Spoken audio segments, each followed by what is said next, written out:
은혜가 풍성하신 하나님 아버지, 지난밤도 저희들을 주님의 날개 그늘 아래에서 눈동자와 같이 지켜주시고 새날 새 아침을 열어주시니 감사를 드립니다.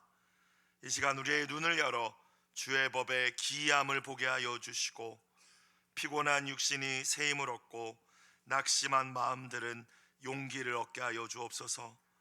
우리의 신앙이 날마다 성숙하게 하여 주시어서 나의 만족과 유익만을 고집하는 어린아이의 신앙에서 이제는 벗어나게 하여 주시고 십자가에 죽기까지 순종하신 예수님을 더욱 닮아가게 하여 주시옵소서. 유일한 구원의 이름으로 오신 예수님의 이름으로 기도드리옵나이다. 아멘. 하나님의 말씀 신약 누가복음 2장 1절부터 20절까지 말씀입니다. 누가복음 2장 1절부터 20절까지 말씀 한 목소리로 합독하시겠습니다. 그때 가이사 아구스도가 영을 내려 천하로 다 호적하라 하였으니 이 호적은 구레뇨가 수리아 총독이 되었을 때에 처음 한 것이라. 모든 사람이 호적하러 각각 고향으로 돌아가매 요셉도 다윗의 집 족속이므로 갈릴리 나사렛 동네에서 유대를 향하여 베들레헴이라 하는 다윗의 동네로 그 약혼한 마리아와 함께 호적하러 올라가니 마리아가 이미 잉태하였더라. 거기 있을 그때에 해산할 날이 차서 첫 아들을 낳아 강보로 싸서 구유에 누였으니 이는 여관에 있을 곳이 없음이러라. 그 지역의 목자들이 밤에 밖에서 자기 양떼를 지키더니 주의 사자가 곁에 서고 주의 영광이 그들을 두루 비춤에 크게 무서워하는지라. 천사가 이르되 무서워하지 말라. 보라, 내가 온 백성에게 미칠 큰 기쁨의 좋은 소식을 너희에게 전하노라. 오늘 다윗의 동네에 너희를 위하여 구주가 나셨으니 곧 그리스도 주시니라. 너희는 가서 강보에 쌓여 구유에 누워 있는 아기를 보리니 이것이 너희에게 표적이니라 하더니 호련히 수많은 천군이 그 천사들과 함께 하나님을 찬송하여 이르되 지극히 높은 곳에서는 하나님께 영광이요 땅에서는 하나님이 기뻐하신 사람들 중에 평화로다 하니라. 천사들이 떠나 하늘로 올라가니 목자가 서로 말하되 이제 베들레헴으로 가서 주께서 우리에게 알리신 바 이 이루어진 일을 보자 하고 빨리 가서 마리아와 요셉과 구유에 누인 아기를 찾아서 보고 천사가 자기들에게 이 아기에 대하여 말한 것을 전하니 듣는 자가 다 목자들이 그들에게 말한 것들을 놀랍게 여기되 마리아는 이 모든 말을 마음에 새기어 생각하니라. 목자들은 자기들에게 이르던 바와 같이 듣고 본 그 모든 것으로 인하여 하나님께 영광을 돌리고 찬송하며 돌아가니라. 아멘. 오늘 매일 성경 제목을 보니까 큰 기쁨의 좋은 소식이라고 되어 있습니다. 여러분에게 정말 큰 기쁨을 주는 좋은 소식은 무엇입니까? 누군가 여러분에게 들려주었을 때에 어떤 이야기가 여러분에게 정말 기쁨을 드리고 있습니까? 투자한 주식이 올랐다, 우리 집값이 올랐다, 자녀가 출세했다, 취업이 성공했고 좋은 대학에 가게 되었고, 또 많은 사람들이 당신을 칭찬한다고, 인정한다고. 여러분, 이런 사실들, 이런 이야기들 다 좋은 소식이죠. 우리의 기분을 좋게 하고 마음을 기쁘게 하는 소식들입니다. 그렇지만 진짜 기쁨, 영원한 기쁨을 주는 좋은 소식일까요? 죄로 인하여 죽을 수밖에 없던 나를 구원하시기 위해서 우리가 아담 이후로 잃어버린 영원한 생명을 다시 우리에게 주시고 하나님의 자녀 삼아 주시기 위해 하나님의 아들이신 가장 높으신 그분께서 인간으로 이 땅에 오신 성육신의 사건, 죄가 하나도 없으신 그분께서 나의 모든 죄를 담당하시기 위해 십자가에 대신 달려 죽으시고 부활하신 그 사건, 예수님과 예수님께서 저와 여러분을 위하여 행하신 모든 일들, 그 이야기들, 그 스토리가 진짜 큰 기쁨의 좋은 소식, 복음인 줄로 믿습니다. 오늘도 이 아침도 그 복음 앞에 겸비함으로 나아가는 저와 모든 분들이 되시기를 주님의 이름으로 축원합니다. 오늘 예수님의 태어나심의 말씀이죠. 1절을 다시 봅시다. 그때에 앞선 말씀을 생각해 보면 세례 요한이 출생하고 이제 얼마 지나지 않아 그 시기에 일어난 일이에요. 가이사 아구스도가 영을 내려 천하로 다 호적하라 하였으니 이 호적은 구레뇨가 수리아 총독이 되었을 때에 처음 한 것이라. 누가는 그가 의사였기 때문인지는 몰라도 참 섬세합니다. 그리고 역사적인 기록을, 복음서를 기록할 때 함께 하고 있는 것을 우리가 볼 수 있습니다. 로마의 황제 아우구스투스가 로마 제국 전 지역에 걸쳐서 인구 조사를 실시했다라는 말씀으로 오늘 말씀이 시작됩니다.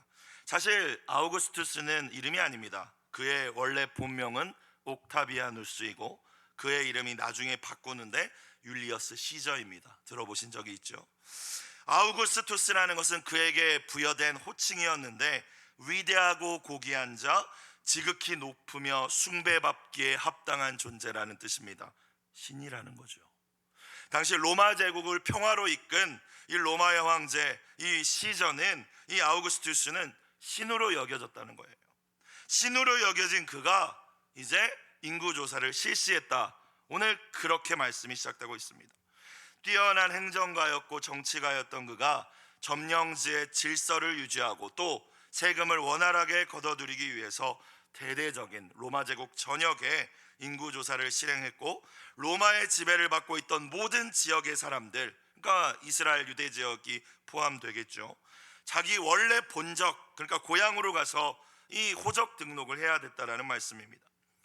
이 부분만 보면 신처럼 추앙받는 이 로마의 황제의 뜻대로 뭔가 세상이 돌아가는 것처럼 보입니다. 그런데 이 황제를 세우신 분도, 이 황제를 통하여서 그 시기 그 타이밍에 인구조사를 실행하도록 하신 분도 하나님이셨음을 믿으실 수 있기를 주님의 이름으로 축원합니다. 그 황제 위에 하나님이 계셨다라는 것이죠. 그래서 하나님이 역사의 주인이 되십니다. 히스토리는 His story, 그분의 이야기인 것이죠. 이 인구조사를 통해서 갈릴리 나사렛 지역에 살고 있었던 요셉 마리아 부부가 유대 땅 베들레헴으로 가게 된 것입니다. 그리고 그곳에서 아기 예수님이 태어나십니다. 우연처럼 보이지만, 황제 때문에 어쩔 수 없이 일어난 일처럼 보이지만 모든 것은 하나님의 계획과 섭리 가운데 일어난 일들이었습니다. 베들레헴 다윗의 동네에서 메시아, 이스라엘을 다스릴 자가 태어날 것이다라는 미가서 5장 2절의 말씀이 성취된 줄로 믿으실 수 있기를 주님의 이름으로 축복합니다. 하나님께서 로마의 황제까지도, 모든 사람들이 추앙하고 신으로 떠받치던 그 로마의 황제까지도 하나님께서 하나님의 계획을 위한 도구로 삼으셔서 하나님의 약속의 말씀을 성취하시고 역사를 이끌어가고 계셨다는 말씀을 누가는 하고 싶었던 거예요. 사랑하는 여러분, 세상의 권력자들이, 가진 자들이 마치 모든 것을 자기들 마음대로 하는 것처럼, 그렇게 세상이 돌아가는 것처럼 보여도 역사의 주인 되시는 분은 하나님이심을 믿으실 수 있기를 주님의 이름으로 축복합니다. 세우기도 하시고 패하기도 하시는 분, 낮추기도 하시고 높이기도 하시는 주권자 되시는 하나님만을 오직 경외하고 두려워함으로, 그분만을 왕으로 섬김으로 사람을 두려워하지 마시고 하나님만을 왕으로 경외할 수 있는 저와 여러분의 귀한 날이 되시기를 주님의 이름으로 축원합니다. 자, 3절, 황제의 명령이 내려졌으니까요, 모든 사람이 호적하러 각각 고향으로 돌아가매. 4절, 요셉도, 마리아와 약혼한 요셉입니다. 목수로 알려져 있습니다. 요셉도 다윗의 집 족속이므로 다윗의 후손이었기 때문에 다윗의 동네로, 다윗의 고장으로 가야 했어요. 살고 있었던 곳은 이스라엘 북부 지역, 갈릴리 지역, 나사렛 동네에서, 유대는 남쪽에 있지 않습니까? 이 유대를 향하여 베들레헴이라고 하는 다윗의 동네로 이제 가야만 했습니다. 5절, 그 약혼한 마리아와 함께. 우리가 생각하는 약혼과 이스라엘 사람들의 약혼은 다르죠. 유대인들은 결혼식을 굳이 표현하자면 2번 하지 않습니까? 약혼이 첫 번째고, 이제 가족끼리 모여서 잔치하는 이제 진짜 혼인 잔치가 2번째입니다. 그러니까 약혼했다는 건 결혼했다라는 거예요. 약혼한 마리아와 함께 호적하러 올라가니 마리아가 이미 뭐하였더라? 잉태하였더라. 만삭이었습니다. 만삭의 몸으로 이제 이 황제의 명을 따라서 사실 하나님의 섭리 가운데서 이동하고 있는 것입니다. 베들레헴으로. 지도를 보니까 나사렛에서 베들레헴까지 직선 거리는 약 120km입니다. 서울에서 대전이 144km라고 하더라고요. 그러니까 조금 못 미치지만 그 당시를 생각하면 꽤 긴 거리입니다. 그런데 아시는 분은 아시겠지만 갈릴리와 유대 사이에는 사마리아 지역이 있습니다. 그리고 대부분의 당시 유대인들은 사마리아를 통과하지 않았습니다. 그러니까 우회해야 했다는 거예요. 우회하는 그 길에는 구릉성 산지와 산악지대가 매우 많았다고 하는데, 그렇기 때문에 직선거리로 이동하지 못했기 때문에 아마 한 180km 정도를 이동하지 않았을까라고 학자들은 추측합니다. 만삭인 임산부 아내를 나귀에 태우고 이끌고 갔다면 10일 정도의 여정이었을 거라고 추측을 합니다. 생각해보면 우리 예수님께서는 어머니의 복중에 계실 적부터 그 말씀을 이루시기 위해서 고난의 길을 가셨다는 거예요. 저와 여러분 어떻습니까? 주님의 말씀을 순종하기 위하여서 고난의 여정도 묵묵히 주님을 생각하며 걸을 수 있는 모든 분들이 되시기를 주님의 이름으로 부탁드립니다. 긴 여정을 마치고 베들레헴에 도착했지만 여관에 방이 없습니다. 아기를 낳아야 할 상황이 되었는데 그 상황을 한번 생각해 보세요. 얼마나 애가 탔을까요? 요셉이, 마리아가 얼마나 그 순간 하나님께 간절히 기도했을까요? 다행히 기록되어 있지는 않지만 누군가의 배려인지 아니면 누군가가 저기나 한번 가보라고 했는지 알 수는 없지만 짐승들이 머무르는 곳에 가서 예수님이 이제 탄생하게 되시지 않습니까? 6절 7절입니다. 거기 있을 그때 해산할 날이 차서 첫 아들을 낳아, 마리아가 이제 예수님을 첫 번째로 낳고 계속 자녀를 낳았다라는 것을 표현한 것이죠. 예수님이 태어났습니다. 첫 아들을 낳아 강보 포대기로 싸서 어디에 누웠으니? 구유에 누웠으니 이는 여관에 있을 곳이 없음이러라. 구유가 무엇일까요? 소나 나귀나 염소, 짐승들 염을 넣어주는 겁니다. 짐승 밥통입니다. 짐승 밥통. 물론 아기가 거기 딱 들어가기에 알맞은 크기였을 거예요. 그런데 생각해보면 만왕의 왕이신, 온 우주를 말씀으로 창조하신 그분께서 짐승 밥통으로 오셨습니다. 우리가 그림이나 영화에서 보는 그런 마구간이 아니었을 수도 있다고 학자들은 얘기합니다. 그냥 짐승들이 임시로 추위를 피하기 위한 동굴 같은 곳이었을 수도 있다. 그런 곳에서 예수님이 태어나셨고 구유에 누우셨습니다.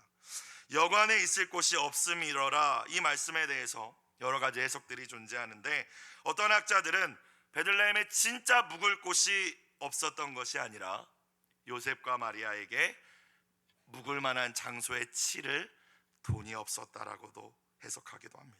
또 어떤 여관 주인들은 그들이 더 많은 돈을 벌기 위해서 어차피 호적하러 다 올 거기 때문에 베들레헴 출신들은 그들의 행색을 보고 거절했을 것이다 라는 해석도 있더라고요. 온 우주의 왕이신 주님께서 저와 여러분에게 생명 주시고 또 부욕해 하시기 위해 가장 가난한 자로 낮은 곳으로 임하셨음을 기억하시는 이 아침이 되시기를 주님의 이름으로 축복합니다. 또 아무 자격 없는 저와 여러분을 받아주시기 위해서, 저와 여러분이 하나님의 기준으로 생각하면 받아줄 만한 사람들이 아니지 않습니까? 저만을 생각해 봐도 그렇습니다. 받아들이시기 위해서 주님은 이 땅에 처음 태어나시는 그 시간부터 환대가 아니라 거절을 당하십니다. 가장 낮은 곳으로 오셔서 가장 낮은 곳에 매달려 죽으신 것이 예수님의 이 땅에서의 여정이셨죠. 아기로 나면서부터 거절당하셨고 마지막 순간까지 자기 백성들에게, 심지어 제자들에게도 배신과 거절을 당하신 것이 우리 예수님이셨습니다. 사랑하는 여러분, 인생의 고난을 만났을 때, 사람들로부터 거절당하셨을 때 여러분 어떻게 반응하십니까? 하나님을 원망하고 그 사람 때문이라고, 환경 때문이라고 그렇게 불평하고 계십니까? 믿음의 주여 우리를 온전케 하시는 예수님을 바라보실 수 있기를 주님의 이름으로 축원합니다. 예수를 깊이 생각하십시오. 우리의 상처와 아픔을 온전히 공감하시고, 전능자라서 공감하시지 못하는 게 아니라 그래서 똑같이 다 경험해 보셨잖아요. 여러분, 예수님 같은 인생을 사신 분은 없지 않으십니까? 여러분의 고통과 여러분의 상처를 폄하하는 게 아니라 예수님처럼 거절당하시는 분은 이 자리에 안 계시지 않아요? 예수님처럼 고통당하고 고난당하신 분은 안 계시지 않습니까? 그 아픔을 온전히 공감하시고 긍휼히 여기시는 주님께서 세상은 줄 수 없는 완벽한 위로로 여러분과 함께 하시기를 주님의 이름으로 축복합니다. 하나님의 아들 예수님께서 인간으로 이 땅에 오신 그 순간 천사들은 이 영광의 기쁜 소식을 전합니다. 대도시로 날아가서 왕들과 권력자들과 부한자들에게 전한 것이 아니죠. 가난하고 비천한 자들, 추운 날씨 깊은 밤까지 광야에서 자기 양떼를 지키고 있던, 그러지 않으면 먹고 살 수 없었던 목자들에게 이 기쁜 소식이 가장 먼저 전해지고 있습니다. 여러분, 무엇을 깨달을 수 있습니까?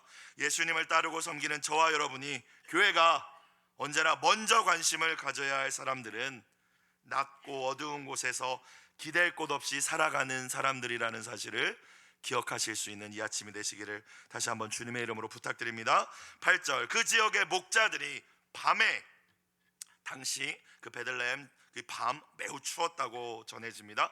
밖에서 자기 양떼를 지키더니, 9절, 주의 사자가, 천사가 이 목자들의 곁에 섰어요. 깜짝 놀랐겠죠. 주의 영광이, 이 영광이라는 것은 빛일 수도 있고 또 구약 성서에 나와 있는 어떤 그 구름으로 하나님의 임재가 나타났을 수도 있습니다. 어찌됐건 그것들이 그들을 둘러서 비추었어요. 갑자기 이런 현상이 일어나니까 이게 꿈인지 진짜인지 헷갈리기도 하고 크게 두려웠겠죠. 그래서 그들이 크게 무서워하는지라. 자, 10절, 천사가 무엇이라고 말합니까? 무서워하지 말라, 두려워하지 말라라고 이야기합니다. 그러면서 보라, 주목해라, 잘 들어라, 이런 이야기겠죠. 내가 온 백성에게 미칠 큰 기쁨의 좋은 소식을 너희에게 전하노라. 지금 우리가 이곳에 온 곳은 진짜 좋은 소식, 굿뉴스, 복음을 전하기 위해서 왔는데, 이거는 너희들에게만 뿐만이 아니라, 유대인들에게만 뿐만이 아니라 온 백성에게, 온 세상 모든 민족, 온 나라 사람들을 위한 가장 좋은 소식이라는 거죠. 그것을 너희에게 가장 먼저 전해주려고 왔다라고 천사들이 이야기합니다. 누가복음의 저자 누가가 특별히 좋은 소식이라는 단어를 사용하고 있는데, 헬라어 원어로 유앙겔리온, 복음입니다. 그런데 종교적으로 쓰여졌던 단어가 아니라고 해요. 군사적이고 정치적인 용어였습니다. 무슨 의미냐면, 로마의 황제가 황제의 자리에 올랐을 때 백성에게 유앙겔리온 외쳤다라는 거예요. 좋은 소식입니다, 사람들이요. 황제가 세워졌습니다. 이제 이 황제의 통치 아래에서 우리는 진짜 태평성대를 누릴 것입니다. 굿뉴스, 이렇게 선포했던 것이 좋은 소식, 유앙겔리온입니다. 또는 로마의 황제가 어떤 지역을 정복해서 그 피정복지의 사람들에게 이제 당신들은 신이신 로마 황제의 통치 아래에 머무르게 됐습니다. 이제 평화를 누리게 될 거니까 걱정하지 말라고, 굿뉴스, 유앙겔리온, 이렇게 외쳤다는 거예요. 그런데 누가가 그 단어를 쓰고 있습니다. 특별히 예수님의 오심에 대해서 이 좋은 소식 유앙겔리온을 쓰고 있습니다. 여러분, 누가는 진짜 왕이신 하나님의 아들 예수께서 이 땅에 오신 이 소식은, 이 소식이야말로 진짜 복음, 진짜 유앙겔리온임을 말하고 싶었던 거죠. 로마 황제, 세상의 권력자가 주는 잠시 잠깐의 평화나 만족이나 그 가짜 평화가 아니라 그것과 비교할 수 없는 진짜 평화, 하나님의 아들 예수께서 온 인류를 죄와 사망으로부터 구원하심으로 말미암아 이제 이 땅의 인류에게 진짜 행복과 평화의 길이 열리게 되었다는 그 소식, 진짜 큰 기쁨의 좋은 소식, 복음 중에 복음임을 선포한 것입니다. 누구든지 이 복음을 받아들이는 자, 예수 그리스도를 구주로 영접하는 자는 이 좋은 소식을 누리게 된 줄로 믿으시기를 주님의 이름으로 축원합니다. 진짜 좋은 소식이라는 거죠. 그렇죠? 11절, 오늘 다윗의 동네 베들레헴에 너희를 위하여 구주가 나셨으니, 예수님은 어떤 분이십니까? 구원자가 되시는 줄로 믿으시길 주의 이름으로 축원합니다. 예수님이 누구신지 알고 그분을 깊이 알고 믿어야 되는 것입니다. 예수님은 구주십니다. 구원자이십니다. 우리를 지옥에서 천국으로, 사망에서 생명으로, 우리를 우울에서 기쁨으로 건져내시는 분이십니다. 그리고 그분은 또 곧 그리스도십니다. 그리스도 기름 부음을 받은 자, 구약의 기름 부음을 받은 자는 왕이며 제사장이며 선지자였습니다. 예수님은 왕으로 오셨고 그 자신의 육체를 제물로 직접 드려서 하나님께 단 한 번의 제사로 온 인류를 구원하신 제사장으로 오셨고, 하나님의 말씀을, 하나님의 나라를 선포하시는 선지자로 오셨습니다. 기름 부음을 받은 메시아 그리스도십니다. 예수님은 또 누구십니까? 마지막 구주가 나셨으니 곧 그리스도 주시니라. 예수님은 주가 되시는 줄로 믿으시길 주님의 이름으로 축원합니다. 주는 당시에 두 존재에게만 쓰였던 단어입니다. 큐리오스, 하나님, 신, 그리고 로마의 황제. 근데 누가는 이야기합니다. 천사들이 뭐라고 이야기했다는 겁니까? 로마의 황제가 주가 아니고 오직 이 예수님이 주라고 선언하고 있습니다. 우리는 너무 습관적으로 주여 주여 하고 기도할 때도 주님 주님 하지만, 이 주라는 표현을 당시 로마의 지배 아래에서 표현하고 사용한다는 것은 생명을 거는 일이었습니다. 누구든지 주의 이름을 부르는 자는 구원을 얻으리라. 쉽게 그냥 주님 주님 한다고 구원을 얻는다는 그런 가벼운 의미는 아니라는 거예요. 당신의 주가, 왕이, 황제가 누구이냐라는 질문이었습니다. 여러분, 우리 예수님은 주가 되시는 줄 믿으시길 주님의 이름으로 축원합니다. 진짜 여러분의 주님으로 모시는 이 한날을 살아내시기를 주님의 이름으로 축복합니다. 이 예수님이 오셨다는 겁니다. 구주이신 예수님, 그리스도이신 예수님, 주이신 왕이신 예수님. 그러면서 이제 명령합니다. 12절, 너희는 뭐 하래요? 가라는 겁니다. 강보에 포대기에 쌓여 구유 말 밥통에 누여 있는 아기를 보리니, 이것도 사실 명령입니다. 가서 보라, 이런 명령이에요. 이것이 너희에게 표적이다. 지금 천사들이 전해준 말의 증거다라는 것입니다. 가면 우리의 말이 진짜임을 알게 될 것이다. 가서 봐라. 13절, 호련히 갑자기 수많은 천군이 그 천사들과 함께 하나님을 찬송하여 이르되, 지극히 높은 곳에서는, 가장 높은 곳에서는 하나님께 영광이요, 땅에서는 하나님이 기뻐하신 사람들 중에 평화로다 하니라. 하나님의 아들 그리스도께서, 예수님께서 인간으로 이 땅에 오신 이 성육신의 사건은 크게 두 가지 의미가 있다라고 천사들이 찬양합니다. 첫 번째는 하나님께 영광이라는 것입니다. 여러분, 하나님께 영광 돌린다라는 표현을 우리가 사용하는데 무엇이 하나님께 영광입니까? 인간으로 오신 예수님의 순종을 통해서 온 인류를 구원하시고자 하는 이제 하나님의 계획이 완벽하게 성취될 것이기 때문에 하나님께 영광이라는 거예요.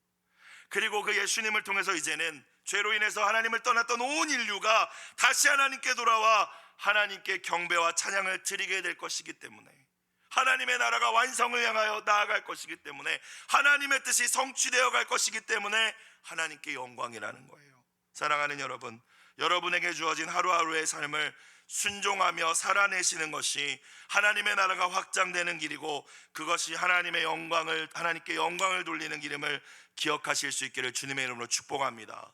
헌금을 많이 드리고 뭔가 높은 자리에 올라가서 상을 받고 하나님께 영광 돌립니다. 물론 그것도 영광 돌리는 것이지만, 우리의 일상의 삶에서 말씀에 순종함으로 살아갈 때 예수님처럼, 말씀의 성취이신 예수님이 하나님의 영광이셨던 것처럼, 저와 여러분이 하나님 나라의 한 작은 퍼즐이지만 이 퍼즐이 없으면 완성이 되지 않지 않겠습니까?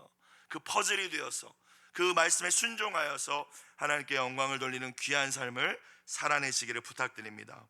두 번째, 예수님의 오심은 하나님께는 영광이며 땅에서는 평화가 되는 사건이라고 말씀을 하십니다.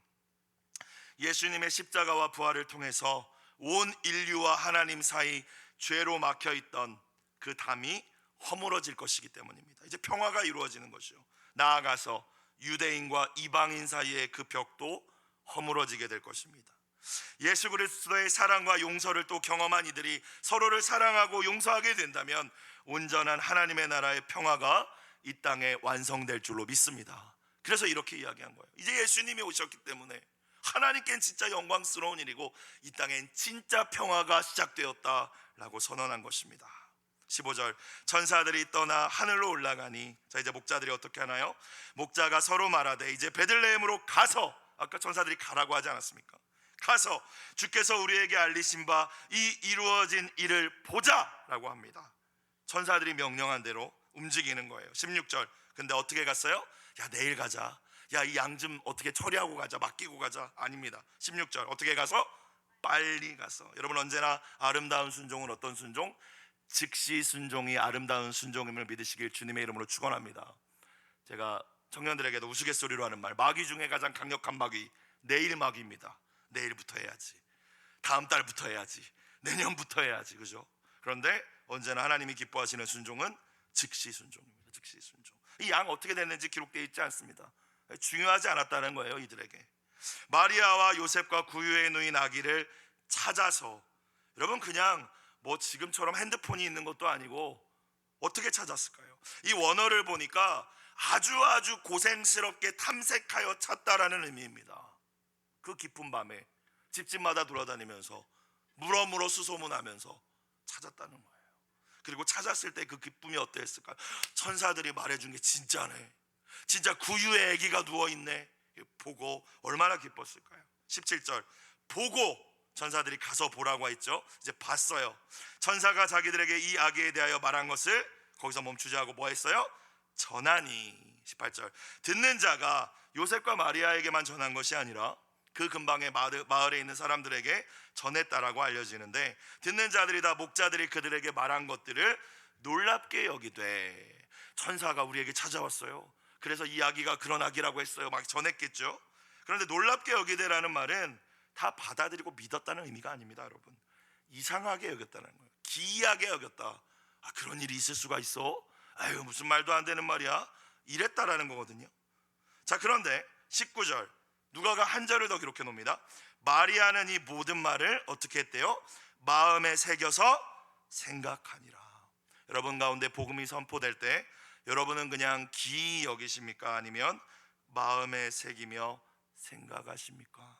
하나님의 말씀이 선포될 때에 그런 게 있어, 그럴 수가 있어 하면서 기이 여기지 마시고 마리아와 같이 그 말씀을 여러분의 마음에 새기고 지키고, 그러면 나는 어떻게 해야 될까? 이 아이가 그런 아이라면 나는 어떤 엄마가 돼야 될까?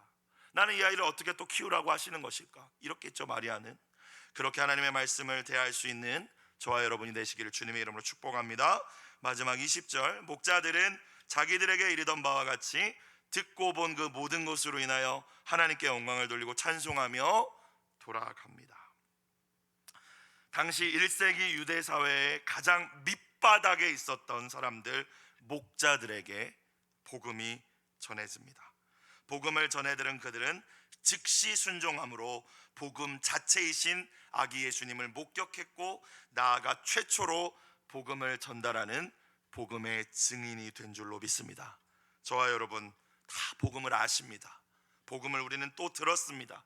수많은 하나님의 은혜를 경험했다면 그 은혜를, 그 예수님을 혼자 간직하는 데 그치지 마시고 오늘 이 한날도 세상으로 나아가셔서 여러분의 삶의 자리로 가셔서 말과 삶을 통해서 복음의 증인으로 살아내는 모든 분들이 되시기를 주님의 이름으로 축복합니다. 오늘 공동체 기도 제목, 하나님 나라의 복음을 듣고 믿고 누리며 전하는 공동체가 되게 하소서. 이 은혜가 함께 하시기를 주님의 이름으로 축복합니다. 기도드리겠습니다. 사랑과 은혜가 풍성하신 하나님 아버지, 우리를 구원하시기 위해서, 진짜 우리에게 행복한 삶, 풍성한 삶을 주시기 위해서 이 땅에 예수님을 보내주심에 감사를 드립니다. 세상 모든 사람들을 위하여 가장 기쁜 좋은 소식으로 오신 예수님을 우리의 사랑하는 이들에게, 가족들, 친구들, 이웃들에게 담대히 전하게 하여 주시옵소서. 이 시간 저희들을 성령으로 충만케 하여 주시어서 주님이 주신 그 권능을 가지고 담대히 복음을 증거하는 이 한날을 살아가게 하여 주시옵소서. 예물드린 손길을 주님 기억하여 주시고 주님 흠양하여 주시며 눈물의 간절한 기도의 제목에 아름답게 응답하여 주시옵소서. 겸손의 왕으로 가장 낮은 곳으로 오신 우리 주 예수님의 이름으로 기도드리옵나이다. 아멘.